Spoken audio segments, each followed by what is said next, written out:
బుల్లితెరపై హాస్య నటుడిగా యాంకర్ గా తనదైన ముద్ర వేశాడు సుడిగాలి సుధీర్. మొదట్లో మ్యాజిక్ షోస్ ద్వారా సినీ రంగంలోకి అడుగుపెట్టిన సుధీర్ జబర్దస్త్ కామెడీ షో ద్వారా ఎక్కువగా పాపులర్ అయ్యాడు. ఆ తర్వాత చిత్రాల్లో చిన్న చిన్న పాత్రలు పోషిస్తూ ఇప్పుడు హీరోగా అలరిస్తూ ఉన్నారు. ప్రస్తుతం సుధీర్ హీరోగా నటిస్తున్న సినిమా గోట్. దివ్య భారతి కథానాయికగా నటిస్తున్న ఈ సినిమా త్వరలోని ఆడియన్స్ ముందుకు రానుంది. ఓవైపు వెండి తెరపై నటుడిగా సందడి చేస్తున్న సుధీర్ ఇటు బుల్లి తెరపై యాంకర్ గా కూడా అలరిస్తూ ఉన్నారు. మరోవైపు ప్రముఖ ఓటీటీ ప్లాట్ఫామ్ ఆహా వేదికగా స్ట్రీమింగ్ అవుతున్న సర్కార్ సీజన్ 6 కు హోస్టింగ్ చేస్తూ ఉన్నారు. తాజాగా ఈ షోకు యాంకర్ విష్ణుప్రియ సైతం యాడ్ అయింది. ఇద్దరు కలిసి ఇకపై ఈ షోను నడిపించనున్నారు. గతంలో వీరిద్దరు కలిసి పోవే పోరా షో చేసిన సంగతి మనందరికీ తెలిసిందే.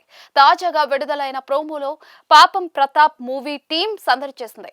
తిరువీర్, స్నేహ, ప్రశాంత్ బెహ్రా, రవి యాంటోనీలు ఎంటర్టైన్ చేశారు. ఈ ఎపిసోడ్ లో చిత్ర యూనిట్ ను సుధీర్ ప్రశ్నించారు. ప్రతి ఒక్కరూ తమ తొలి ప్రేమ గురించి చెప్పాలని అడగ్గా మీరు చెప్పండి అంటూ తిరువీర్ ప్రశ్నించాడు.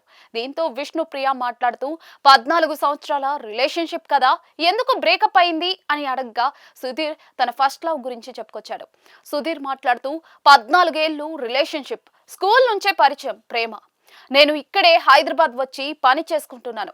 తను వేరే వాళ్ళను పెళ్లి చేసుకుంది అని తెలిసింది. ఎందుకు అని అడిగాను. నేనిప్పుడు హ్యాపీగా ఉన్నాను, డిస్టర్బ్ చేయకు అంది. ఇంకా ఏం మాట్లాడాలో అర్థం కాలేదు.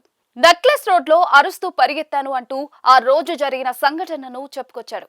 గతంలోనూ తన ప్రేమ బ్రేకప్ గురించి బయట పెట్టిన సుధీర్ ప్రస్తుతం తన మీద తన ఫ్యామిలీ ఆధారపడి ఉందని, బ్రేకప్ చెప్పకపోతే ఇంతమంది ప్రేమ దొరికేది కాదేమో అని తెలిపారు.